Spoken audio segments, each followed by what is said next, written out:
Hello student, good morning. Standard 5 subject maths exercise 6.8 multiply sum number 6 exercise 6.8 के सम number 1 to 5 हमने complete कर दिए थे।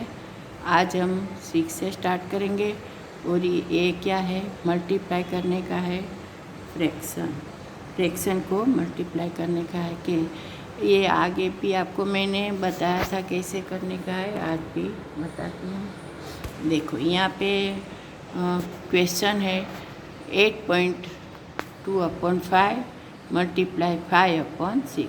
तो सबसे पहले हम जो फर्स्ट टर्म है 8.2/5 उसको सॉल्व करने का है, फिर आगे बढ़ने का है। ठीक है, तो सबसे पहले हम करेंगे 5 8 40 + 2। साइड में पॉइंट है उसको नीचे के डिनोमीटर के साथ मल्टीप्लाई करने का है, जो ऊपर डिजिट है उसको प्लस करने का है। तो 5 8 40 और 8 5 40 + 2, तो 42/5 मल्टीप्लाई 5/6। ठीक है, फिर हमको क्या करने का है, दोनों को साथ में रख देने का है। 42 × 5 नीचे 5 × 6। ठीक है, तो फिर यहाँ पे आपको देखने का है कि कौन से टेबल में आता है क्या। तो ऐसे हमें 6 7 42 होता है, सबको मालूम है। तो 6 को कट कर देने का है और 42 को कट करके ऊपर 7 रखने का है, और 5 1 5 5 1 5 5 दोनों कट हो जाएंगे। तो आंसर क्या आया, ओनली 7। क्या आया, ओनली 7। ठीक है, अब हम करेंगे सम नंबर 7। तो 7 में क्या करने का है, दोनों को सबसे पहले सॉल्व करने का है। इसमें जो क्वेश्चन है वो है कि 5.1/3 मल्टीप्लाई 3.7/8। तो उसमें तो एक ही टर्म थी, इसमें दोनों टर्म हमें सॉल्व करने की है पहले, फिर उसको मल्टीप्लाई करके दिखाने का है। ठीक है, तो जैसे आगे मैंने बताया ऐसे साइड के साथ मल्टीप्लाई करने का है। तो 5 3 5 के 5 3 15 + 1 तो 16/3 एंड 3 8 24 + 7 तो 31। अब हमें दोनों को साथ में रखने का है। 16/3 मल्टीप्लाई 31/8 इक्वल 16 × 30 नीचे 3 × 8।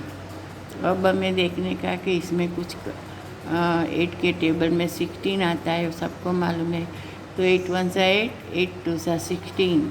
अब कुछ नहीं होगा, अब कट नहीं होगा क्योंकि 31 है और 3 के टेबल में नहीं आता है, तो उसे हमें ऐसे ही रहने देना है। लेकिन 31 2 कर देने का है। ठीक है, जो बाकी रकम है नंबर है इसके साथ इसको मल्टीप्लाई कर देने का है। तो 31 2 62/3। देखो यहाँ पे 3 स्मॉल है और 62 बिग है, तो हम उसको 62 को 20 से डिवाइड कर देंगे।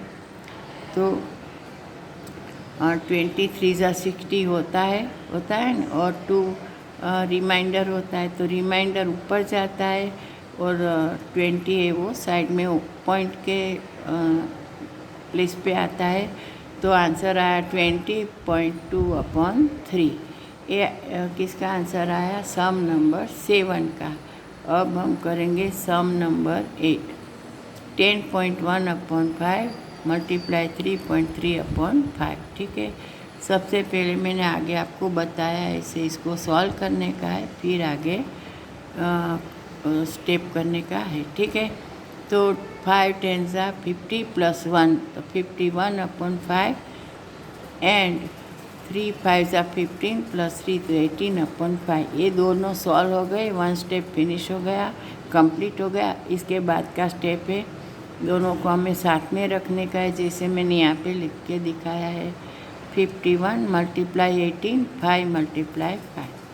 तो यहाँ पे एक कुछ भी कट नहीं होगा। देखो 5 के टेबल दोनों नीचे 5 है, 5 के टेबल में नहीं 51 आता है नहीं 18 आता है, तो यहाँ कुछ भी कट नहीं होगा। तो हमें क्या करने का है, डायरेक्ट उसको मल्टीप्लाई कर देने का है। 51 मल्टीप्लाई 18, ठीक है।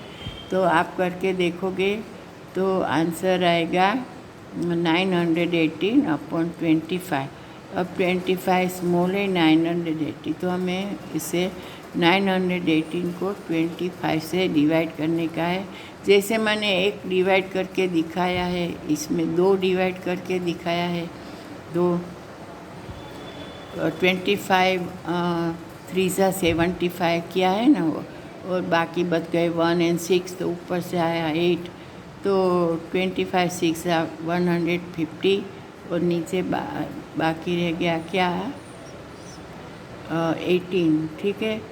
तो हमें क्या करने का है, जो 18 रिमाइंडर है ना वो ऊपर ले लेने का है। ऊपर जो आंसर आया 36 वो पॉइंट पे साइड पे पॉइंट के प्लेस में आएगा, और 25 नीचे वो नीचे ही रहेगा।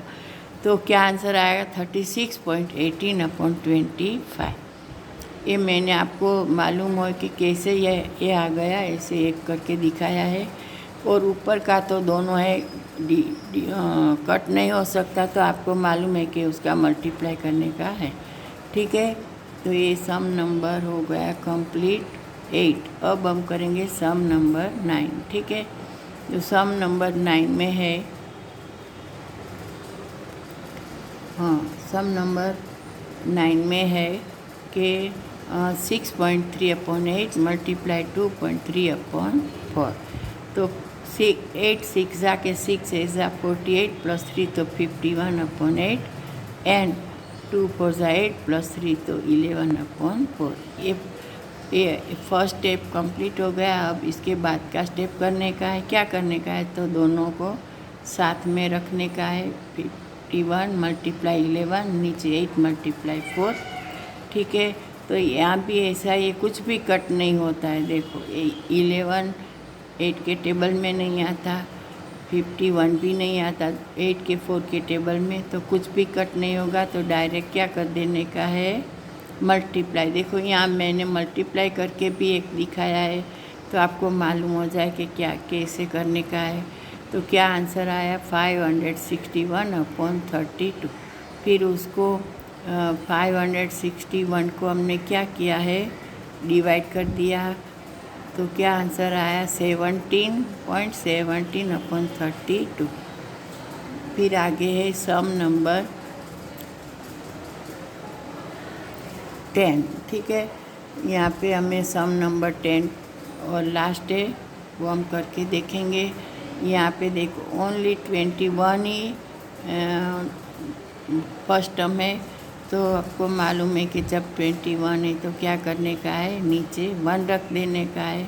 दूसरी टर्म में मल्टीप्लाई 7.7 अपॉन 12, तो 12 7 84 प्लस 7 तो 91, तो 21 अपॉन 1 मल्टीप्लाई 91 अपॉन 12।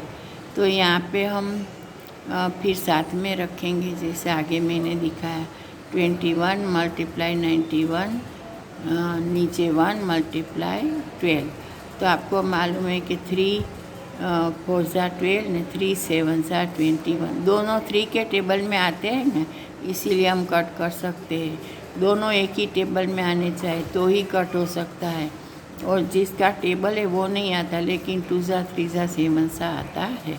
तो यहाँ पे 3 4 एंड 3 7, तो ऊपर रहेगा 7 मल्टीप्लाई 91 4 का 4, तो 91 मल्टीप्लाई 7 करेंगे तो 637 अपॉन 4 आंसर आएगा।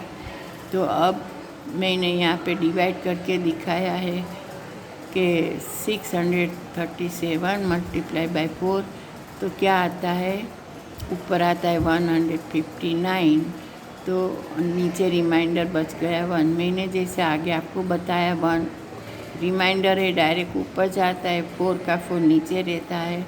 वो जो आंसर आया है 159 वो पॉइंट के प्लेस पे आता है। तो आंसर क्या आया 159.1 अपॉन 4। ये होगा। I hope you understand all of sums and you write down in the math notebook and homework notebook. और बरोबर आपको समझ में आ गया। आपको ऐसे डिवाइड और वो मल्टीप्लाई करके नहीं दिखाना है, मैंने तो आपको बरोबर समझ में आए इसीलिए दिखाया है। तो ये ध्यान रहे जब होमवर्क की नोट में कि मैथ की नोट में ये डिवाइड और मल्टीप्लाई नहीं दिखाने का है, डायरेक्ट आंसर लिखने का है। Thank you.